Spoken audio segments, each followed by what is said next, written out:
Buenas tardes, soy la doctora Araceli Cruz Palacios, gastroenteróloga endoscopista de aquí de la ciudad de Veracruz, y tengo el placer de presentar lo que corresponde al último módulo de este congreso a los doctores para iniciar este módulo al tema de enfermedad hepática asociada al metabolismo o enfermedad hepática no alcohólica por el doctor Raúl Bernal.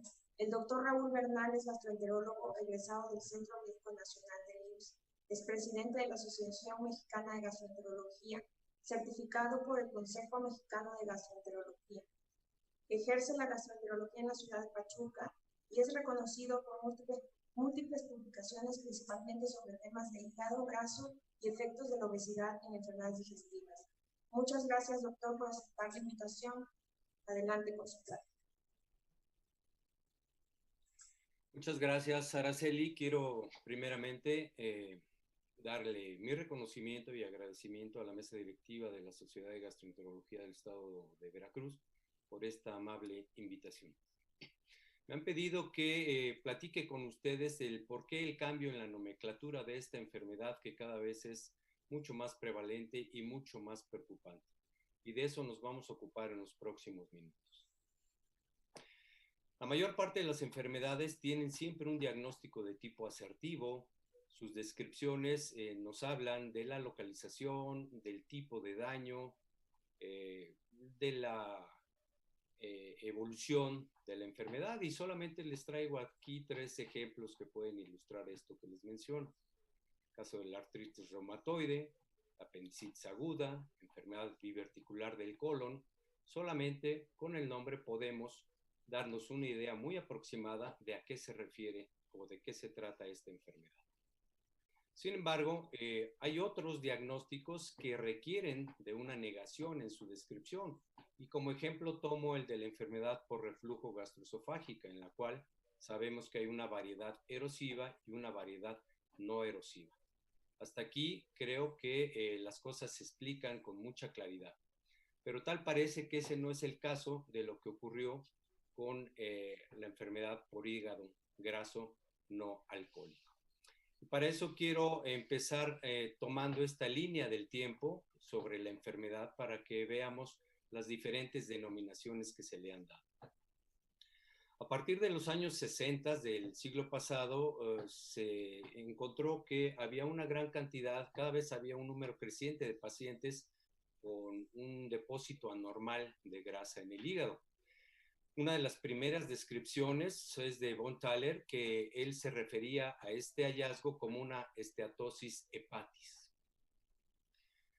Posteriormente se fueron sumando más y más y más casos de este tipo, y la enfermedad fue descrita de diferentes maneras. Hepatitis del hígado graso, lenegno alcohólico o hepatitis del diabético, entre otras.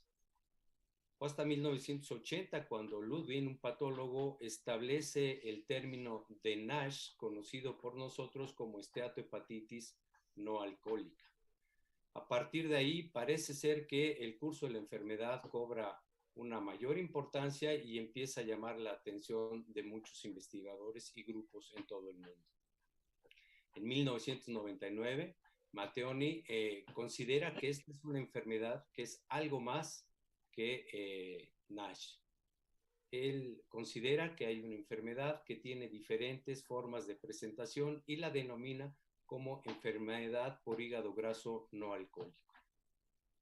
Para 2002, la Asociación Americana de Estudio de las Enfermedades Hepáticas establece que esta es una enfermedad que tiene un fondo metabólico, y por su parte la Asociación Europea propone que entonces se empiece a considerar una definición en sentido positivo, ya no en sentido negativo, en relación a su asociación con el alcohol. Para el año 2011, Ioannunzi hace una aportación muy importante en la cual determina que existe un fenotipo muy particular de pacientes que tienen hígado graso, pero que a diferencia de la mayoría de los enfermos, no son obesos, no tienen sobrepeso. Esto, sin duda alguna, fue una aportación importante, pero que en cierta forma también vino a complicar un poquito las cosas. De tal forma que para finales del año 2019 se convocó a un consenso de expertos internacionales quienes decidieron y publicaron a principios del año 2020 una nueva denominación que es precisamente de la que nos vamos a ocupar esta mañana y que ahora se conoce esta enfermedad como MAFLD. Hagamos algunas puntuaciones sobre algunas de estas diferentes denominaciones. Les comentaba yo que a partir del año 80 Ludwig hace esta descripción y se destaca que él la distingue de la hepatitis alcohólica porque él como patólogo observó que había cambios muy similares entre una y otra entidad, con la peculiaridad de que los pacientes con la enfermedad no alcohólica negaban el consumo excesivo de alcohol. Esta definición estuvo vigente aproximadamente por 40 años y hacía referencia a una condición histológica, prácticamente no hacía mención de condiciones clínicas.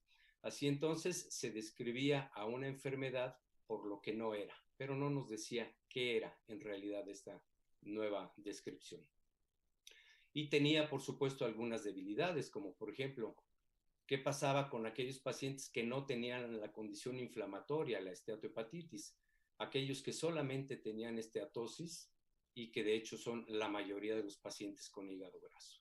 O bien el caso de los alcohólicos o aquellos pacientes que tenían otras enfermedades crónicas del hígado, ¿cómo quedaban o dónde los podíamos clasificar si es que además tenían alguna condición metabólica que explicara sus depósitos anormales de grasa en el hígado?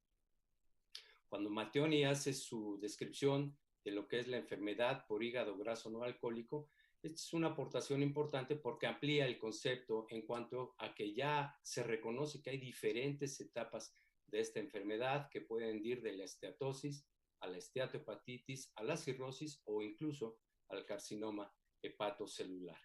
Estuvo esta descripción vigente aproximadamente por 20 años, pero tenía también algunas debilidades. Persistía la descripción en negación de que no estaba relacionada con el alcohol y por supuesto se seguía basando solamente en conceptos eminentemente histológicos. Cuando John Nussey hace su descripción de la enfermedad en un grupo muy particular de no obesos, se acepta entonces que estos sujetos tienen la enfermedad y si bien no tienen problemas de peso, sí tenían una disfunción metabólica. Pero el problema principal de esta descripción es que teníamos una doble negación. Se trataba de una enfermedad que no estaba relacionada con el alcohol y que no tenía el fenotipo de obesidad, de tal manera que esto confundía un poquito los términos. ¿Por qué entonces se consideró que la descripción de enfermedad por hígado graso no alcohólico era ya un término obsoleto? Bueno, primeramente porque, insisto, era una denominación en negativo de lo que no era la enfermedad. El término de alcohol, el incluir esta palabra en la descripción de la enfermedad, por un lado, algunos pacientes los estigmatizaba porque sentían que tenían una enfermedad que, aunque no estaba relacionada con el alcohol, pero estaba etiquetada con este concepto de alcohol. Y otro grupo importante de pacientes, pues, estaban muy confundidos porque si ellos asumían que su enfermedad no estaba relacionada con el alcohol, suponían que podían seguir consumiendo de manera indiscriminada bebidas alcohólicas. Por otra parte, hay un grupo de pacientes que consumen cantidades mayores a las que arbitrariamente se han determinado como consumos máximos, que son 30 gramos en el hombre y 20 gramos en la mujer al día. Y estos enfermos que tenían un consumo por arriba de estas cifras, pues también podrían tener diabetes, hipertensión, dislipidemia, de tal manera que podrían tener la enfermedad metabólica con una etiología dual, tanto por alcohol como por su disfunción metabólica. Otro punto relevante es que la disbiosis sabemos que no solamente puede favorecer la obesidad, sino también la esteatosis hepática, de tal manera que si bien se decía que esta enfermedad no estaba relacionada con el alcohol, lo cierto es que muchos de estos pacientes de acuerdo a la disbiosis que tienen de fondo, pueden tener una producción endógena de alcohol a partir del metabolismo de algunas bacterias, como ejemplo pongo dos, E. coli y Klebsiella, de tal manera que si bien estos pacientes no consumían alcohol, no dejaban de estar exentos del daño producido por la producción de alcohol endógeno. Así entonces, este es un trastorno que es eminentemente metabólico, en el cual la mayoría de los pacientes tienen resistencia a la insulina y algunos dislipidemia, y esto de lo cual no se hacía mención en la descripción previa. Era necesario entonces tener ya una denominación que considerara a la compleja fisiopatología de esta enfermedad y los fenotipos tan diversos que se pueden presentar en ella. Por eso es que una denominación incluyente, a partir de ahora, permitirá establecer subtipos clínicos e identificar diferentes blancos terapéuticos para los estudios futuros. Este es un cuadro del trabajo original del consenso firmado por el doctor Slam, en el cual ellos hacen referencia a esta enfermedad que se conoce como enfermedad grasa del hígado asociada a disfunción metabólica, palabras más, palabras menos en su traducción al español. Tiene la gran ventaja de que ya es una descripción en sentido afirmativo, refleja mejor la patogénesis de la enfermedad y reconoce un concepto muy importante, una amplia heterogeneidad que existe. Al día de hoy podemos hacer el diagnóstico relativamente fácil, demostrando la presencia de esteatosis hepática por cualquiera de los métodos reconocidos, más cualquiera de estos elementos, obesidad o sobrepeso y o la presencia de diabetes tipo 2. Cuando se juntan estos elementos, podemos ya hacer el diagnóstico de MAFLD. ¿Y qué ocurre en el caso de los pacientes que tienen peso normal, que no son obesos? Bueno, pues estos pacientes deben tener esteatosis, independientemente de que tengan un peso normal, deberán tener cuando menos dos de estos componentes: dislipidemia, un aumento en el perímetro de la cintura, hipertensión arterial, hiperglicemia, elevación de hemoglobina glicosilada y un HOMA mayor de 2.5, o bien una elevación de proteína C reactiva. Si nuestro paciente reúne cualquiera de estas condiciones, podemos hacer el diagnóstico razonablemente de enfermedad de este tipo, MAFLD. Se reconoce a partir de ya hace algún tiempo que esta enfermedad tiene múltiples factores de riesgo, y esto es la base de esa gran heterogeneidad que observamos en estos pacientes. En algunos lo que predominan son los factores metabólicos, pero en otros hay un componente importante de la herencia o bien condiciones de disbiosis que están favoreciendo el daño hepático. Es entonces esta interrelación que existe entre los diferentes factores etiopatogénicos que van en todos sentidos: trastornos metabólicos, la disbiosis, la genética, la epigenética y algunas condiciones muy particulares de cada paciente: su edad, el sexo, la cantidad de consumo de bebidas alcohólicas o bien el tipo de dieta que acostumbre. Todo esto va a condicionar entonces diferentes fenotipos. Algunos solamente van a tener esteatosis, la mayoría, y así van a permanecer, o incluso esta puede ser reversible. Otros ya van a tener una evolución a una condición inflamatoria, como la esteatohepatitis. Otros van a desarrollar fibrosis, a veces lenta, a veces muy acelerada. Otros van a tener lo que se conoce como etiología dual, con consumo de alcohol o bien daño hepático por otra causa. Esto va a establecer entonces que la historia natural va a ser muy variable de un paciente a otro, dependiendo de la variabilidad interpersonal. Quizás esto nos explique hoy en día el por qué las respuestas terapéuticas han sido tan variables, primero escasas, pobres diría yo, y muy variables. ¿Por qué? Porque hasta el día de hoy, pues los estudios se hacían, las diferentes propuestas terapéuticas, se tomaba un grupo de pacientes con la enfermedad, pero no se hacía esta distinción de fenotipos y de etiologías.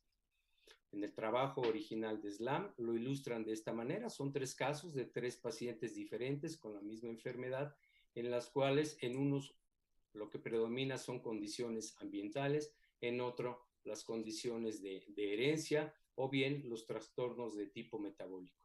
Así entonces cada paciente es diferente y cada tratamiento deberá de hacerse entonces pues a la medida.